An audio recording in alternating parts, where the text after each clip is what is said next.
Hey everyone, welcome back to I Told My Wife I'm Paying Bills. I'm Slim. I am the Raging Bull X Black. And I'm Chris. How you doing? All right, everybody. All right, we're back. We are back for another episode. Amidst all of these technical issues, we've had so many different technical issues. We were supposed to get an episode out to y'all.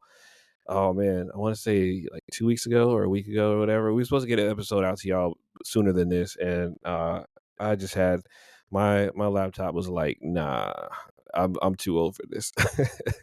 So yeah, I'll be hopefully upgrading my hardware soon. But until then, we're gonna go ahead and power through as best as we can. So, how you fellas been doing lately? Oh man, that's working, man. It's Taurus season, so you know how we do. Uh, Right, right, yeah. So sure, and for then sure. so it's gonna be a party month for me, and I'm pretty sure it's gonna be a party month for you. Slim. Word, word. Yeah, it's so funny. Getting older, I it's weird, but I'm like, I haven't been feeling the whole party like aspect of it. People ask me, "What are you doing for your birthday?" I'm just like, I don't know. I might do some yard work, you know. Yeah, But but you getting old, buddy. I'm yeah, sorry. yeah, yeah. But I did take my birthday off. So I did take the day off. I'm going to like relax and chill. I'm gonna probably, if I don't see a movie, I'm definitely getting a massage later on the day. Doing that. Um, and one of my favorite meals, sushi. Gonna have some sushi later on that night. So Oh, All yeah, awesome. right. yeah, Yeah, I myself next week I'm gonna be at the MGM in DC on the weekend of my birthday. So I got HRCA to go to. Then after that, I'm off for like 5 days in a row. So on the that's weekend, what's we're going to up. the MGM, the DC, and Nice. have a Hmm. good have a good time up that way. Word, word. Nice. Yeah. What about you, Chris? What's been up with you lately? And working day and night. Yeah. Working day and good. I was gonna say, isn't there a song about that? They got a song. The Jacksons did a song about that. Working day and night. Yeah. So, fellas, check this out. We got a couple corrections from the last episode. One of the corrections, especially this is timely, being that Star Wars Day is coming up this weekend. Oh, Uh, last if it's episode. Hmm? no, no, Go I ahead. was gonna say if it's a correction on my part, uh, just don't tell me. I don't think I can handle it. No, no, no. It's not that big of a correction. It's a small one, and the only reason why I'm making this correction is because geeks will probably be crying out there at the mistake, and the fact that they know, if you listen, Chris and I are really hardcore fans, and Chris is even more of a hardcore fan than I am. So I got to make this correction for everyone else who's a hardcore fan out there. Uh, Anakin Skywalker, he was allowed on the council, but he wasn't given the rank of master. So that's what he was pissed off about. He was allowed to be on the council. That's what Palpatine, he wanted him to sit on the council. Palpatine wanted to use him as a spy, but because Palpatine wanted him as a spy, the rest of the Jedi was like, "Well, you're not a master," and they kind of like gave him a little bit of hell about that. So yeah. But But anyway, e- either which way, and the council took a dump on him, and hence correct, Dark Vader. Yeah. You know correct. what I'm Yeah, saying? yeah, yeah, yeah, for sure, for sure. All right. And the second correction was your favorite actor, your favorite person from Titanic, Rose. Rose, I made that mistake and I kept saying that Rose was married to Caldon Hockley, Hockley, that Billy Oh, no, Zane's character. They yep, weren't married, they were only engaged. right, So right, yep, yeah. yep, that's right. But either way, I still don't like Rose. So it don't matter.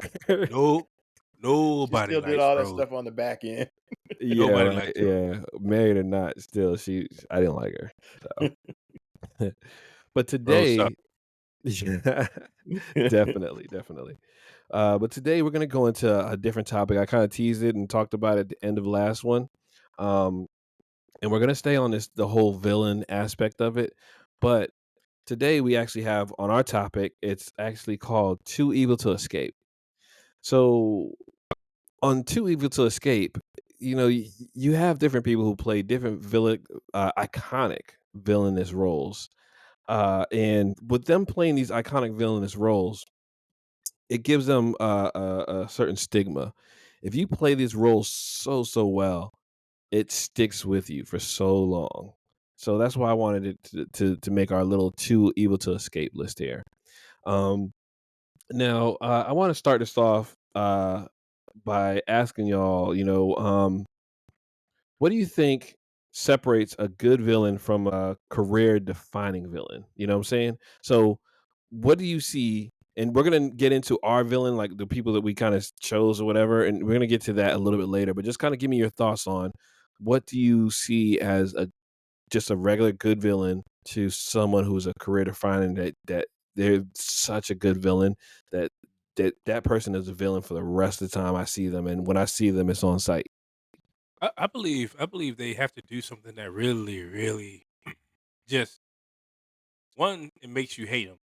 Two, it makes you hate them so much that you don't see them playing anybody else. They always got to be somebody grimy.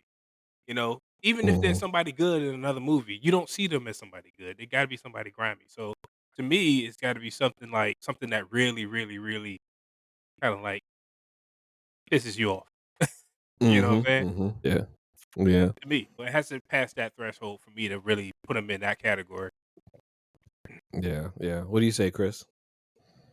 Yeah, there were a couple of like iconic roles that were played by a particular actor. I hadn't even really intended to bring them up, but when you put it that way, I was like, he played two of the most iconic characters who the level of villainy when, by the end of what they did and what they're just was so heinous, and especially when you think about the scope of it and just how far reaching it was. I'm referring to mentally two of the characters Kevin Spacey played, which was one John Doe from Seven, and Oh yeah, yeah, Mhm. and I remember that. Yeah, but Kevin the Spacey's just character, kind of evil anyway, yeah, so and I won't spoil it. Yeah, it's not that he didn't have something to tap into, apparently, allegedly, but yeah, and then his God, and then there was another one that I just thought of afterward. I was like, yeah, Mm. he wasn't even part of my agenda, but after you brought it up like that, I was like, yeah, he has probably played every version of that. Mm. But I'll say his character from The Usual Suspects, in order to keep from spoilers for this movie, even Dude, though it's that kind of movie iconic, is but yeah, that movie is this, Jay-Z yeah, even imitated that video that movie in a video. So that's yeah, iconic. We already know Kaiser Soze. So and not even counting his Frank White, his president that he yeah. played in So let me ask y'all though, what do y'all think it's more of percentage wise? Do you think it's more of the writing, the actor's performance, or just the emotional response and connection that the audience has to either that actor or that role? What do you think is it's more of? I mean, of course, I'm sure that of course those three elements make up the actual characters and the fact that this character sticks with these people. But what do you think has the more of the influence? Which part? Man, it's the actor, bro. It's the actor or actress.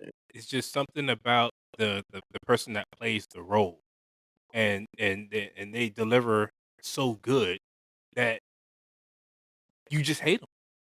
Right, I right. can't put it any more simple than that. You just hate them, and you don't see Mm. them playing as anybody else. Yeah. So to me, it's more the actor because the writing. Somebody could write something like a script or something like that, but it's up to the actor to really, really make you hate them, Mm, or love yeah. them, or whatever. You know what I'm saying?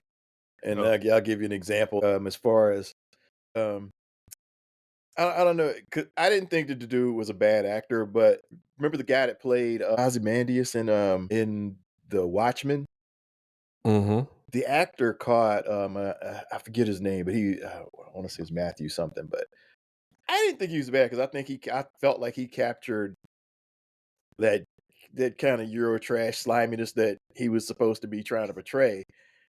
But as good as he was, then when you look at Jeremy Irons' portrayal of the same character in the Watchmen TV series, Mhm. and you're like, as dude was good, but that other dude doing the same role was incredible. Which one? Who was the incredible person? Was it Jeremy Irons or was Jer- it the other guy? Jeremy Irons. Jeremy Jeremy Irons was Irons. Yeah. incredible. Okay. Yeah. And Okay. and don't get me wrong, like I said, the other actor in the original movie, the Zack Snyder movie, was good. I mean, I mean, I didn't have any problem. Apparently, everybody else on the internet or whoever the amateur who's reviewed it said his performance was really bad. So I'll take their word for it. But he was alright with me. I didn't have too many problems. But Mhm. it's just that when you could portray that performance with Jeremy Irons' performance of the same character in what is essentially a sequel, it's Mm, pretty decent, gap, but that dude he's been that dude for a long time. yeah. So I'm gonna go ahead and go into the list really quick, and then I'm gonna hand it to y'all so y'all can actually kind of go over your person. Uh, and for me, I don't really have just one because I. So this is let me explain how my thought processes goes when it comes to movies because this is why I can read a movie spoiler and still enjoy it. I let myself get immersed into the movie, and I see that the movie, TV show, whatever, and I see that person. Now, I still am able to separate the person from their role, but when I get myself so immersed into a movie or a TV show, it affects me to where I see that actor, and then I still like that little part of me jumps up and was like, "Oh, you was a bad move," you know. So, um, but some of the people that were on the list, I also put out a poll. I'm gonna read the poll that I had on Facebook as well. If you're on our Facebook, Facebook is I told my wife I'm paying bills podcast. Find us and subscribe, like us.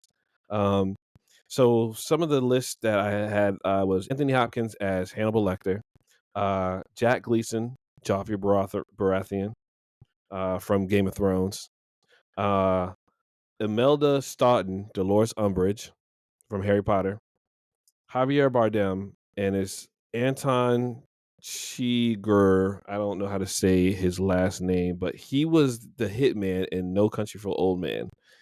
That dude, he was actually kind of scary. Um, Christoph Waltz, Hans Landa, and Inglorious Bastards. Man, that dude. Oh my gosh, that dude. Louise Fletcher, Nurse Ratchet from One Flew Over the Cuckoo's Nest. Robert Patrick, T-1000 and Terminator 2 Judgment Day.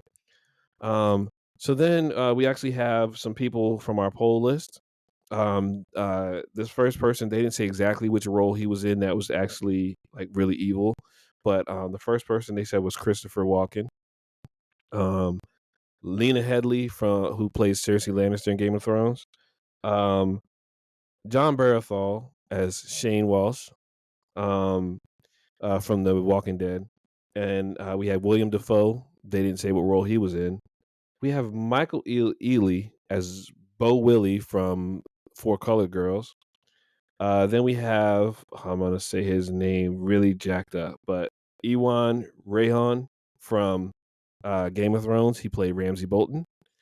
And then we have Anthony Starr as Homelander from The Boys. So that is the list. Black, go ahead and give me your first person that you want to talk about. Okay, so I got to go back to the '80s on this one because this is where this particular movies. I gotta say plural because there's way more than one of them, and I gotta go with Robert Englund as Freddy Krueger. Really? Wow, really? I don't see him as anybody else but Freddy Krueger. He could be some grandpa in some movie. No, you Freddy Krueger. You could be as a fighter pilot. No, buddy, you're Freddy Krueger. You're just Freddy Krueger to me. It doesn't matter where. If I see you on the street and you selling Girl Scout cookies and shit, you still Freddy Krueger. You Girl know, Scout cookies. That is you know. hilarious to me because my introduction to Robert Englund was was in the TV show The Visitors, the original version of that series, Mhm. Mm. and he played this really nice alien in that. And so it was low. So I had just the opposite reaction to see him playing Freddy Krueger. I'm like, no, you were so nice. I've seen him on something else, but I don't see him as Freddy Krueger, but every time I see him in another role, he's still creepy. There's something about him just is just creepy. So, yeah, I can see where you say that too. He just has a creepiness about him that I could only see him in creepy roles. But again, like I said, like as far as Freddy Krueger goes, I love those series so much, and he was just such even though he was scary, he was like a cornball for the most part, or a Yeah. clown. Yeah, He was yeah. a clown scary. Yeah. I think that's I mean, because the first one was scary. Mhm. I remember seeing that when I was like 7 or 8. So that dude scared the hell out of me. I hated that. I hated that for real. I couldn't stand him. But Yeah, right. I braved the rest of the movies, and then they got silly with the Dream Warriors and the Dream Mhm. Master and all that stuff. He became more of a comedian after that. Mhm. Yeah, yeah. And it's so funny that some of this different stuff that they did to him to like get rid of him and stuff like that, and he just Mhm. kept coming back every time. Every time. So that's And I that's first saw it in the drive-in theater. oh really? Oh, wow. That's actually pretty dope. Yeah, no, those are old school, man. They need to bring those back. Nothing I wrong with know, right? That would drive-in. be so dope if they do that, a drive-in. That would be dope, man. Yeah, they I would could just love go through the Wi-Fi now and things. Man, It'd you be a know whole what they lot could easier. do?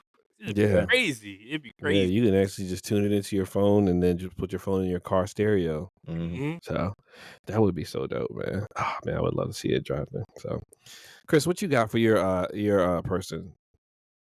I actually had to go with People. I remember you said yeah. two. with my first guy had to be this actor, and he passed away recently, but his name was Wings Hauser. Mm-hmm. And oh my god, he was such a good actor.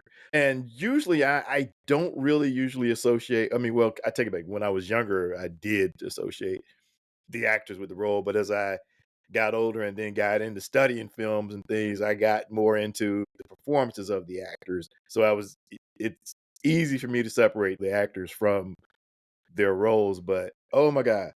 I think in the first movie I think I saw him in that I remember him in was this movie called Vice Squad, and I think he was like this evil pimp in that. And it just, I mean, and then the roles, I mean, just almost everything I saw him in after that, he was just playing just the worst possible person, and he was just so good at it. One time, I forget how long, I think and it might have been an episode of Roseanne, and I can't even remember whether he ended up being a decent person on that, but or I forget which show it was, but and it might not have even been that. It might have been. I remember, but I do think it was a sitcom where he actually ended up playing a decent person, and throughout most of the show, I didn't even realize it was him. Hmm. I'm trying to look him up and see what was his name again. Wings Hauser. Matter of Wings fact, his Hauser. son Cole Hauser, you might be more Okay, I've familiar heard with of from Cole. I've heard from of Cole. the Riddick movies, or the first one anyway, in Pitch Black.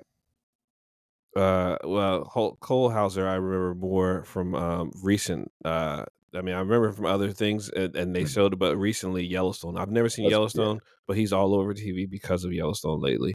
yeah, Okay, yeah. So I don't remember seeing Wings in anything. I would actually have to look and see it in another show. But okay, all right.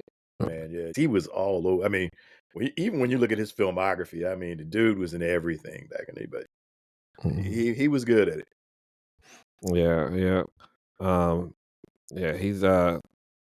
Yeah, he's got a very, very wide stretch. All starting in 1967, all the way to last film was 2010. 75 is when he started doing TV, and same thing. 2010, he was actually in Criminal Minds. Mhm. Um, but wow, he even did Kung Fu: The Legend Continues, Yeah. Walker, Texas Ranger, Space Rangers. Yeah, I see you say Roseanne, like you said. Correct. Yep. China Beach, man, I don't wow, I haven't heard that TV show in a long time, China Beach. He was actually on the A-Team too. Oh, he was in Tales from the Hood. He was an officer in Tales from the Hood. That's cool. Mhm. But he did the round in the '80s. He did the round on all the '80s TV shows. That's pretty funny. Yeah. Chris, what was your second person you had? My second one was this actor, and his name is Michael Berryman. Mhm. And you may not know his name, but I can all but guarantee you've definitely seen his face. I don't want it to seem like I'm picking on dude, but he definitely had a very unique face because of a medical condition he had, right? But Mhm. I think one of his earliest movies was The Hills Have Eyes. And matter And of it's fact, he's Michael the what? dude that's on the Oh, cover. Michael Berryman, yeah. Yeah. And he's been in Star Trek, he's been in I know Highway, exactly who you're all talking kinds of about. TV Yep. shows. Yes. But Man, also, yeah. no, I And was about to say, sorry to cut you off, Senior, but that guy was in Weird Science, man. And that's the I was about to first thing that came to my mind as soon as I saw him. That's the first thing that came to my mind. As yeah. soon as I And saw it was him, I like, was like, "Where's science?" yeah. After seeing him in that and seeing especially at the end when, everybody got all proper when they were leaving, it was like Mhm. seeing a whole different side of him. Right. But it was interesting because he said that the way he dealt with his looks when he was coming up was he would go tell the parents of the kids that picked on him and Uh, tell the parents that they were terrible parents. oh man. Yeah, I mean that had to actually made him a really strong person dealing with that Yeah, medical yeah. condition. Also get me, and it also made him probably a very rich dude. Mhm. This is one that thankfully probably it looks like it worked out in the dude's favor because Oh, he's still active. yeah. Yeah, from Yeah. 1975 to present, like, Mhm. Mhm. he's got something that's coming out in 20 that came out in 2024, and then he's got something called Rule 9 that's to be I guess, to be still going on. So, man, that dude, he's got such a long list of everything, man. He's got so much work, but when you think of him, he definitely it's hard to see him past certain roles, and the fact that his iconic role instantly sent Black and I right to the same movie, you know?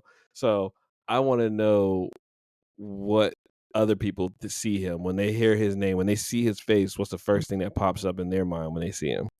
So, Mhm. that's actually that's a really good one, Chris. I wouldn't even thought about that dude. Mhm. So, to say too evil to escape, excuse me, too evil to escape, in his case, I don't wanna say evil because he did have some roles where he was an evil person in there, but for the most part, the roles that get to me is like that one where at the end he's like, like a really nice guy and he's like really apologetic when he's leaving. Well, keep in mind his first movie, and keep in mind we were just talking about Nightmare on Elm Street. Wes Craven directed the first movie he was in, so he was one of the Uh, cannibal Oh, mutants and stuff in that. So uh-huh. oh wow. Yeah, Yeah, that's yeah, awesome. true. Yeah, so well, there you go. There you go. All Well, right. I got another guy that was kind of like he was going to be an honorable mention, but Yeah. I want to share because this guy is a bit different Mhm. in terms because people look at him and they'll think of something else, but to Mhm. me, he will always be who the character I hate, you know, and All right. And who's that? Who's that, Black? that is Matt Damon. Oh, Now, really? when you speak Matt Damon, everybody know no, that's the Bourne dude, you know, You're thinking of The Martian, aren't you? Or no, he from The the mhm. Bourne. Martian. No, Interstellar, buddy. He's always Interstellar. gonna be That's what it Doctor. Yeah, was. yeah. That's what Yeah, it was. he's always Interstellar. gonna I be said The Doctor Man Martian, to but I me. knew it was Yeah, yeah. yeah. You was on the right path, Mhm. but Yeah, but he played Yeah. those roles almost back to back. yeah. I know Yeah. that's the crazy thing And I about it. always loop those 2 together. After he started in the Martian, I was like, that's Doctor Man. Who you screw over this time? Because I'm like, yeah. Because I'm like, man, it was crazy because nobody knew Matt Damon was even in Interstellar until you actually saw him in the movie. I didn't know. Some people might know. I didn't Mhm. know. But it seemed like they made him like a hero because you hear them talking about, hey, Doctor Man, he's the best of us. He's the reason why we're all here. And you're like, okay, well, they found Dr. Man on that the planet with the frozen clouds, and you thinking like, okay, well, they about to get Dr. Man out, and humanity's got a chance. This dude ends up, this dude ends up rigging the robot that was with him to blow. You know, lying about the planet because that planet was not no habitable at all. And then you try to kill Cooper, and I'm like, he asked Cooper in the movie. He says, "Cooper, do you hear your family? Do you hear your kids? You know, no." When he took the the oxygen thing away from him, and Hmm. He like I'm like, broke his cable. Yep. yeah. I'm like, nah, bro, no. Humanity is literally on the brink of extinction. You want Yeah. to pull this? Well, So I'll say he will Jason always Bourne be wasn't Dr. Man. exactly a good guy either. Yeah, yeah. The Jason Bourne before he got shot was not a good guy. He was actually, he was a drone. So he was, yeah. So Matt Damon actually, yeah, it's pretty hard. It's pretty And hard to see and past certain of his characters. But luckily, I've seen him in so many other things first, and he plays some hilarious comedic roles Mhm. that I'm just like he's Matt Damon to me because I mean he plays Loki or Bartleby. He plays one of the two in also Dogma. a bad guy. Yeah, he's a bad guy. He's a bad guy, but he's a funny bad guy though. And that's why I say like I can't stick it. I can't see anything past that role. You Talented know? Mr. Ripley. Oh yeah, that Also was a bad horrible. guy. Yeah, that was a horrible one. That was really horrible. So that whole movie, I didn't like that movie though, and I think I went on a date with somebody to see that. I can't remember, and I think she wanted to see it really badly. If it's the person I'm thinking of, she wanted to see it really badly, and I'm like, man, this movie sucks. So, Well, anyway, well, I'm glad you mentioned that there, Slim, because you're the only one that suffered through a horrible movie because of a female that you might have liked.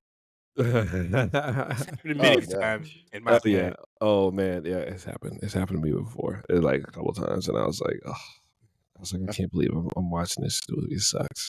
I went out on a date with a girl who was a Steven Seagal fan, and I'm sorry. the movie she wanted to go see yeah, I mean, the movie she wanted to go see was, what's the one with the plane?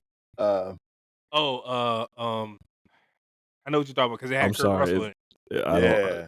Was it Air Well, Force One? I don't know. no, it was Oh wasn't god, Under and I'm blanking Siege. on the It was name. it's on the tip of my tongue. I know what you're talking about. Yeah, but whatever. But we were sitting there watching the movie. All of a sudden, he gets killed within like the first 5 minutes, Yo, and she jumps up and goes no, and screams no. As I'm sitting there, I'm Executive almost on the. decision. Thank executive you. decision. Yep. I am on the floor howling, and that was before all the other stuff came out about him. Yeah, You that know, dude, he's one of the biggest fakers, man, in movies. you know the funny thing about that particular movie is that when Kurt Russell he's like, man, you're not gonna make it. He's like, you will, and he just jumps out the plane. Mhm. I'm like, And I'm he was like, mad about that. Apparently, if you look at the behind the scenes, he got into a fight with John Leguizamo, and well, he roughed up John Leguizamo. It was kind of a one-sided fight, but yeah. Then he apparently was really pissed off again about getting killed early I in that wonder if movie. John Leguizamo really wasn't, if he had paid attention and realized that Steven Seagal's a fake, would he have won? Because probably he was probably fighting from fear. Because if you see all these videos of Steven Seagal now, most of the fights that he's done in the past, they were almost like they were staged. So like people wonder how he can really fight. And then I saw Jai White talking about it. Um and he was just like, man, I don't want to keep talking about Steven Seagal. He's like, look, man, I know I could beat him. He doesn't really fight. And I'm just tired of talking about it because he's talked about it before, and then they've got some kind of beef going on, which is not really beef because we all know Jai White would win. Mm. So back on topic now.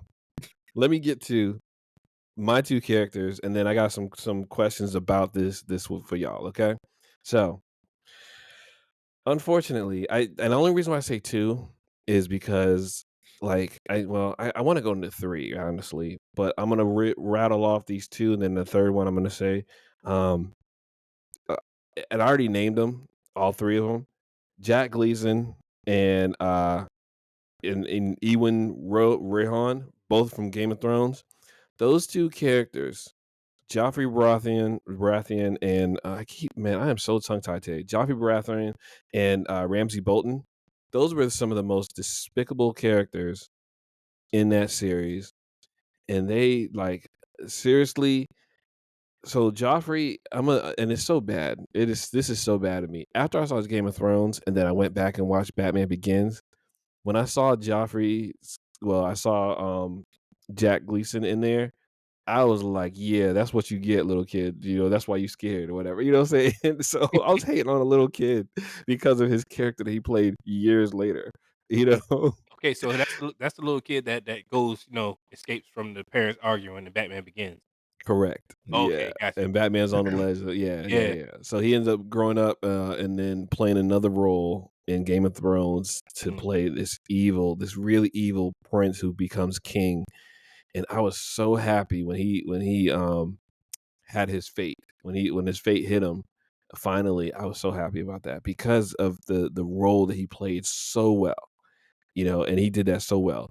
Similar to Ramsay Bolton, that dude in that show, he did so many despicable things to. I mean, okay, now at first I was like, okay, Theon deserves what he gets because of what he did. He ended up killing the little boy to pretend like he really killed somebody else and he didn't.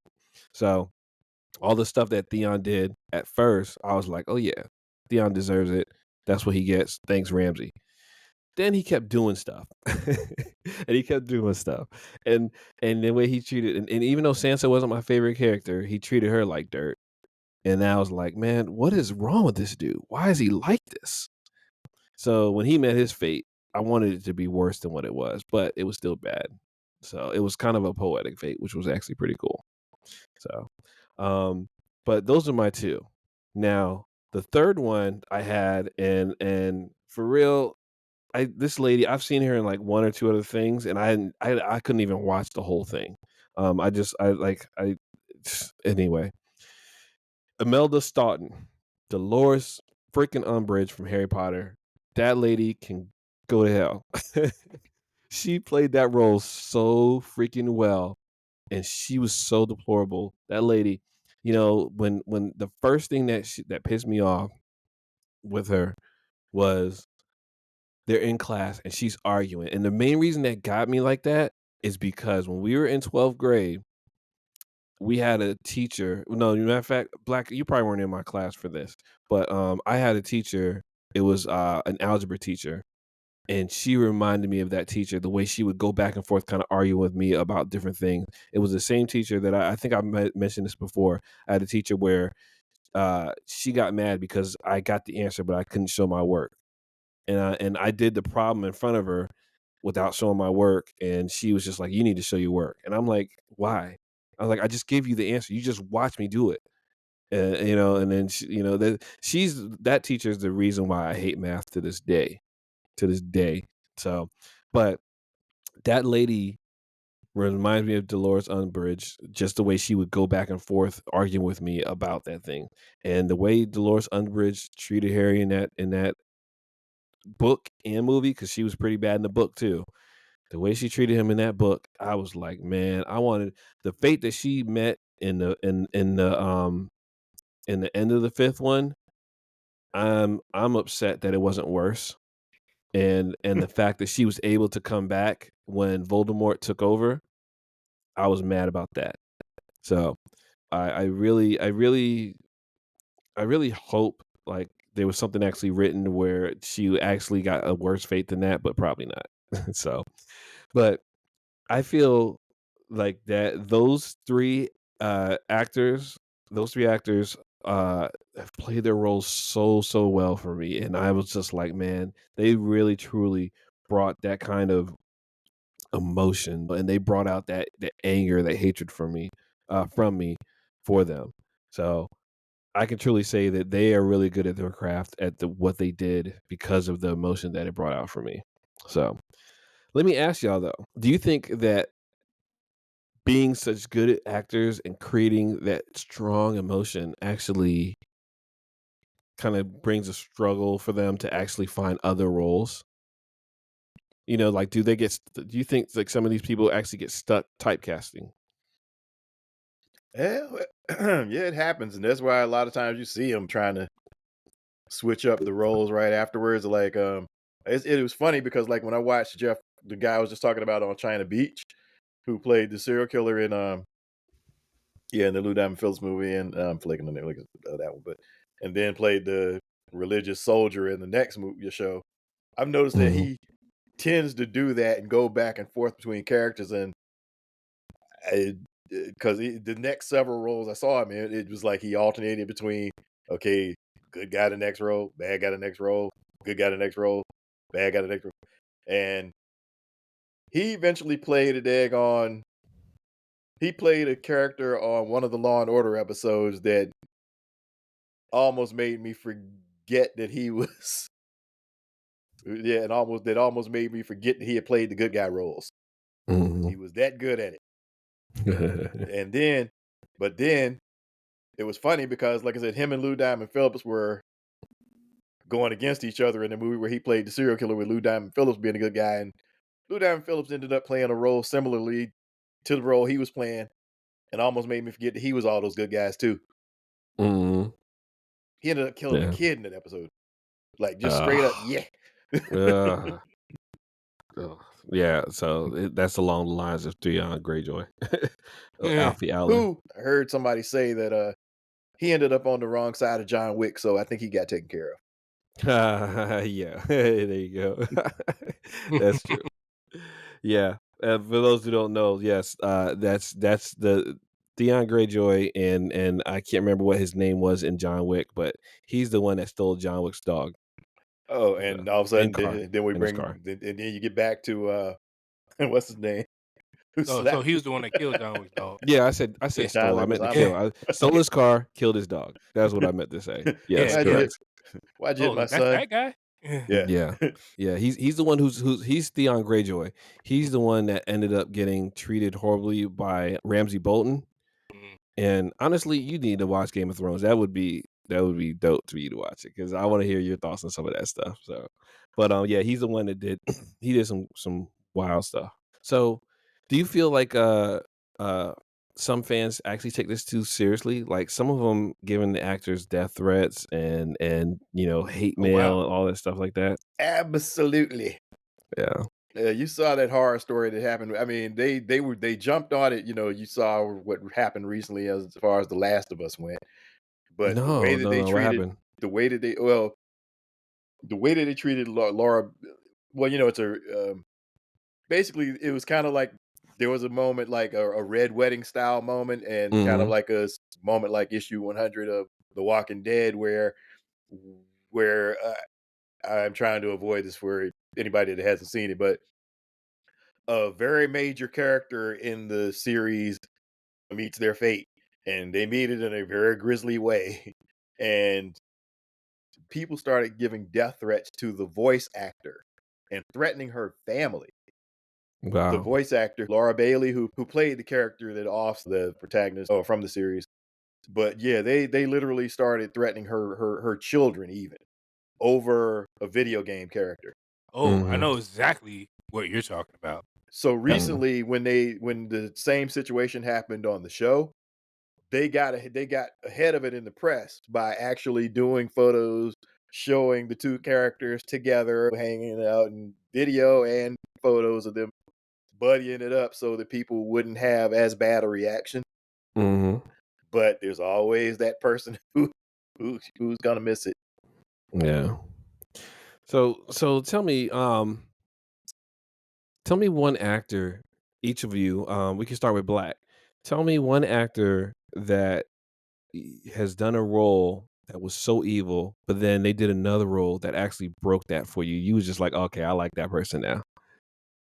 Slim, I'm sorry, but I don't think that there's no character that exists to me. I mean, for me, Hmm. once you pass that threshold where Hmm. I hate you, there's Mhm. nothing you can do. There's no role you can play where I'm gonna look at you any different.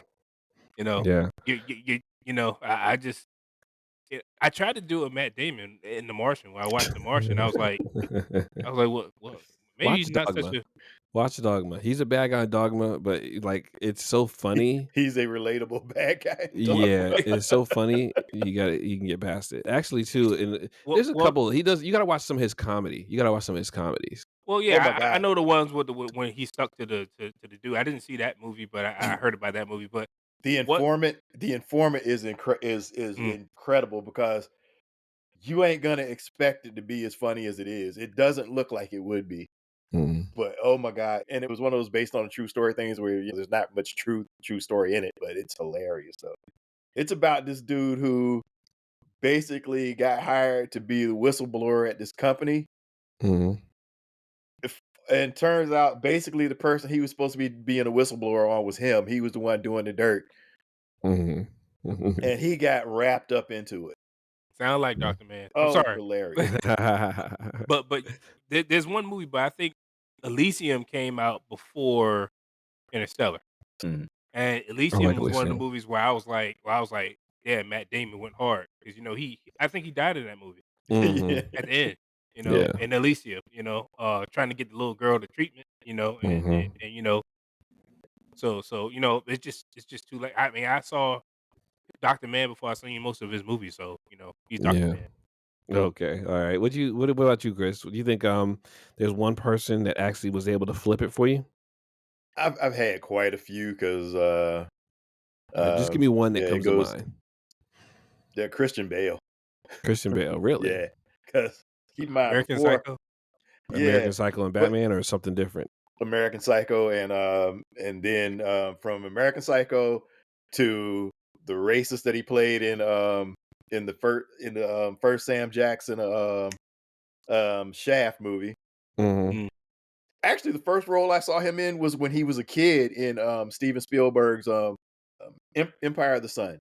Mhm. And then after that, I saw him, I think, in this movie called Newsies, Mhm. where it was a musical. And then after that, years later, all of a sudden I recognized the name and that it was the same actor and that he played in Shaft and Patrick Bateman.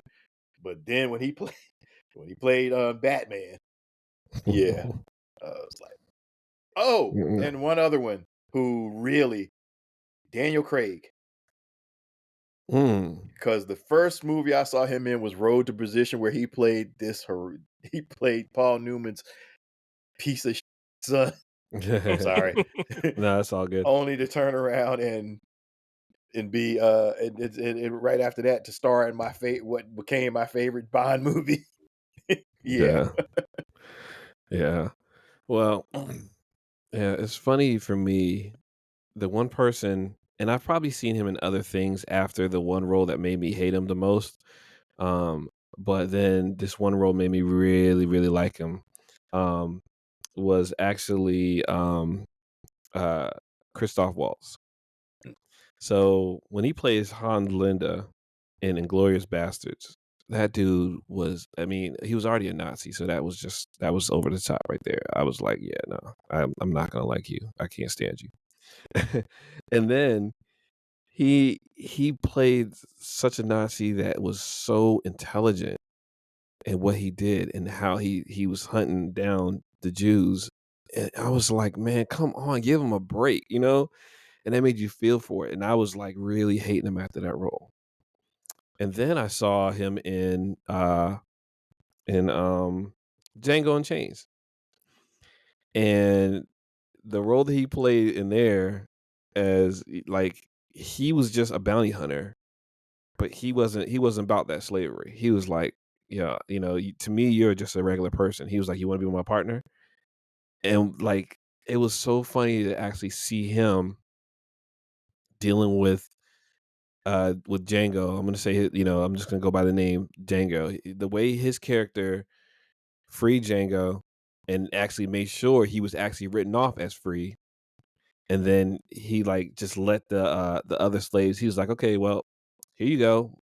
Y'all are free. Y'all can do what y'all want to this dude, and he just left them there.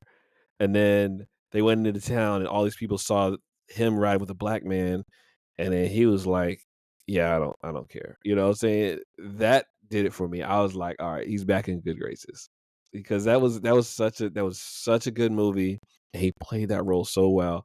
And so to me now, Christoph Waltz, he can actually just he can disappear into a role and then he can come back as himself. So, he broke out that. And I know there's a lot of actors who can do that. Apparently, you know, one of them out of the poll was Tom Hiddleston. People was like, "Oh, Loki, he's so evil, whatever." But Tom Hiddleston is so good that he could actually disappear into a role, and you could still, when you see him in something else, you see him as that other thing. When I saw him as Loki, he was Loki, but then I saw him as that character in King Kong, and I was like, okay, he's actually a really good character in that. So I can't remember the character's name though.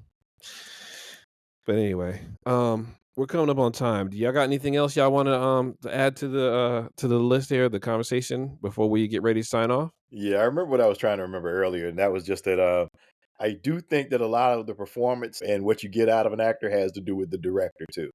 I Mm-hmm. definitely think that a Sure. good director, we've seen people, be directed by George Lucas who went on to win Oscars, Mm-hmm. and have excellent performances. And not that I think that the Oscars is the be all end all of how good a performance is, because there's plenty of great performances that they miss. But Mm-hmm.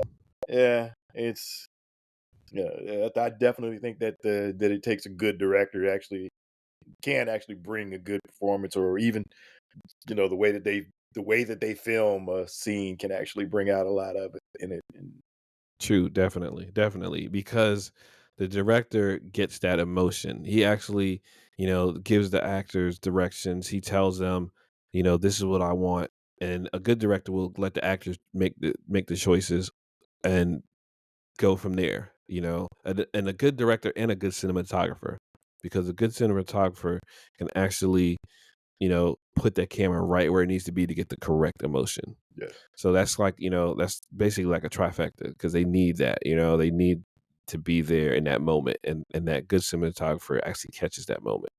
So that's why it's another major character. I mean, not character. That's a major award in the Oscars and all those other things. Cinematography. So Yeah, yeah. I mean, Good. yeah. I don't have much to add Hmm. with the subject of today, but I will touch back on what Senior mentioned earlier, Hmm. and maybe we could start doing almost hated moments in games. Uh, Hmm. and I'm sorry to be the toxic Avenger in this whole Nah, you scenario, good. but You no, you're good. great. but there are plenty, and I mean plenty of of parts in games that I just extremely I just I'm sorry, Mass Effect 3 and it just went to the back of my head. But yeah, You know what? I mean, in the future, if we decide to do that, yeah, I really have a lot of ranting to do on that. You know what? Uh, Everybody, come back for the next episode because you know what? I'm gonna let Black rant. We're gonna actually do a non-topic episode, and we're just gonna kind of go off the cuff a little bit.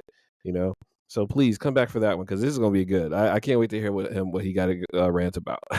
So, but uh, we're gonna go ahead and wrap it up here.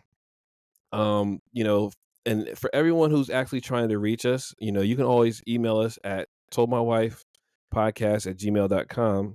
You can follow us on Instagram at Told My Wife Podcasts. You can follow us on Facebook. I Told My Wife I'm Paying Bills. You can subscribe to our YouTube page at Told My Wife. Excuse me. I Told My Wife I'm Paying Bills podcast. I said that all jacked up at first. You can also find me on TikTok at SlimTour78. Um, and reach out to us, hit us up, let us know your thoughts. I might try and put a couple polls on some of these podcasts, so if you're listening on Spotify, please answer some of the questions in the poll if you see it. If you're listening to us on Apple Podcasts, I'm going to look and see about how to get polls up and that and stuff, but please give us some feedback. Let us know what you like, let us know what you don't like, anything we can actually change. We're constantly trying to upgrade. I'm definitely going to be upgrading my system here, so we know that's coming. So, um, Fellas, you got anything before we roll out? No, I got nothing. You just we Yeah. appreciate the listeners. Hey, we gonna keep on doing this until the wheels fall off. Word, for sure, for sure. Chris, you got anything? Nah, I'm good. Thanks for but this is always entertaining. I always love doing this. Word, for sure, for sure. All right. Well, again, thanks everyone. Thank y'all for listening. And whether you were binging or button mashing, we'll catch you in the next episode. Have a good night, everyone.